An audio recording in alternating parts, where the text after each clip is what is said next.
So now we're going to go back to the top of the news bulletin. We were talking about the chaos in the US House of Representatives. We're going to talk about it in the press review, and Erin has been looking through the papers for us. Erin. Well, it is the first time in history that a House Speaker has been ousted by his own party in the middle of his term. So it is all over American papers this morning. I'll start with the Washington Post, which tells us that even though it was radical Republicans who initiated these proceedings against McCarthy, his months of bad blood with Democrats really did not help either.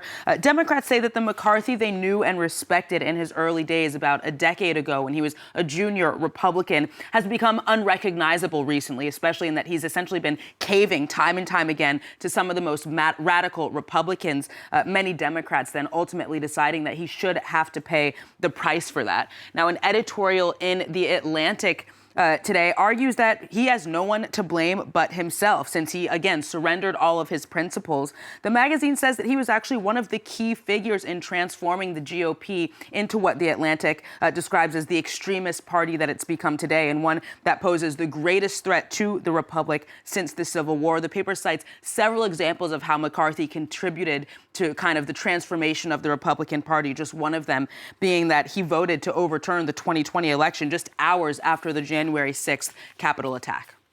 Also in the papers, another revolution. This is the possibility of revolution within the Catholic Church. Yes, it is that cover of several French papers today. I'll start with Le Monde. That's because from Wednesday, the future of the church will be debated in the context of the Synod in Rome. It's a major meeting between over 300 delegates who will be discussing possible reforms. Now, for the first time in history, this conference will include lay people, non-bishops, and even women. It'll include as well input from regular Catholics worldwide who will be gathering at their parishes to discuss the way that the church should function in order to kind of stay in line with the time, stay relevant, and continue to have believers, really. Now, it's also on the front page of the French Christian paper, La Croix, this morning. The editorial saying that the difficulty for the 3-week-long gathering will be for organizers to kind of decide whether or not they'll take the lead, if not impose certain ideas, or simply be there to moderate debates in a way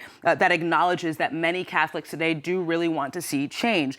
The paper says that the goal should be to avoid it becoming a succession of kind of inflexible opinions that are disconnected from reality, or from even becoming a kind of confrontation between traditionalists and progressives in the Catholic Church. The Church's more conservative wing, Erin is found, is indeed concerned about some of the possible changes. Why is that, then? Well, as Libération tells us in this piece in today's paper, Pope Francis, who's already seen by many as a little bit too liberal, has essentially suggested that he could be open to blessing same-sex marriages. Now, this synod will also see discussions about the place of women in the Catholic Church, about sexual violence, priests being married, or even the idea that priests maybe have too much power. All of these things are scary to some of the church's most conservative elements. Now, the Washington Post zooms in on how Catholics in the United States specifically are reacting, as it's home to, quote, the wealthiest and loudest concentration of Pope Francis's right-wing critics. Many see some of the changes that are proposed this year, that are at least on the agenda for this synod, as un-Catholic, even dangerous. They may not be to the point of organizing against the Synod or Pope Francis himself, the Washington Post tells us, but they are increasingly using the word schism to refer to the possible future of the Catholic Church. Let's change gears now with Erin. She's found a couple of articles. This is about the shaky security situation across Africa.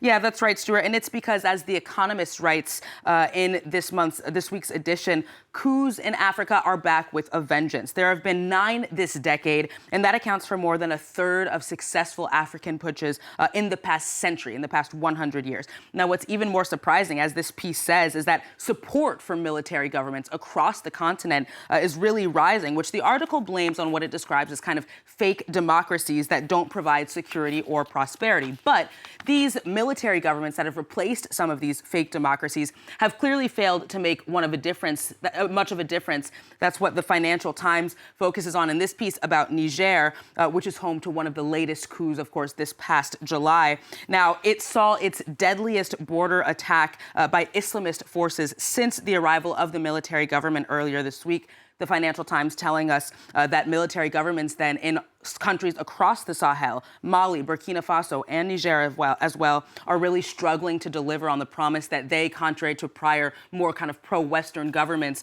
would bring a return to security. And I think, Stuart, that a cartoon in the Arabic international newspaper Al-Sharq Al-Aswat sums it up here. You see an al-Qaeda militant essentially counting down until he's able to seize upon the African continent, Africa there, obviously suggesting that extremist groups are really clearly taking advantage of the decline in security.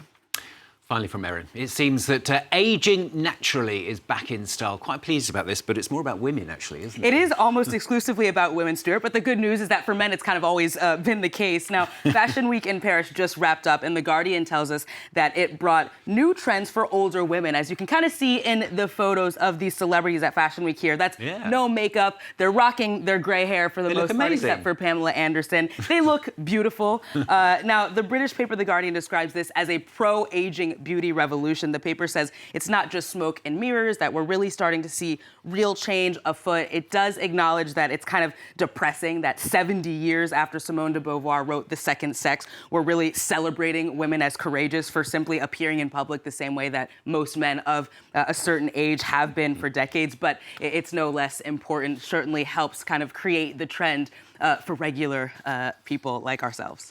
They look absolutely amazing. Fantastic to see. Thanks so much, Erin. Erin Agunke there with the papers on France 24. More from her.